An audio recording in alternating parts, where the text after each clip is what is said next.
Alors, quelle place, plus globalement, pour les religions et surtout les nouvelles religions en France ou en Europe? Voici l'initiative de la ville de Hambourg, en Allemagne. Elle a décidé d'instaurer 3 jours fériés pour les fêtes musulmanes, 3 jours qui pourront être chômés comme pour les fêtes chrétiennes.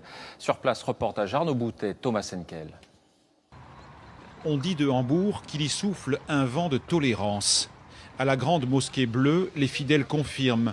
Ils viennent d'obtenir des autorités municipales des jours fériés musulmans. Une première en Allemagne, un accord historique après 5 ans de négociations. C'est un signe important. La mairie nous a dit, vous les musulmans, vous faites partie de la ville. Cela va favoriser la compréhension des deux côtés, je crois.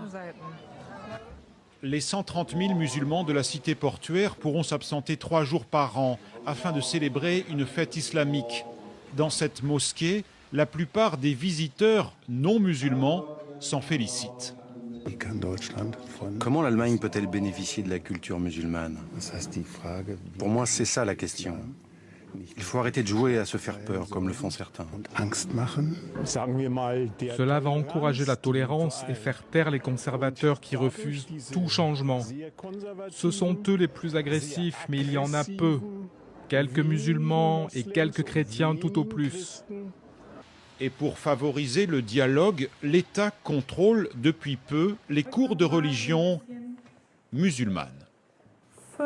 Quels sont les 5 piliers de l'islam? Il faut aller une fois à la Mecque. Nous sommes ici dans une école publique.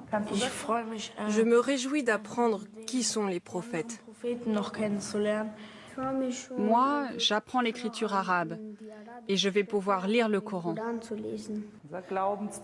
Le professeur et les élèves sont musulmans. Cet enseignement de la foi demeure facultatif.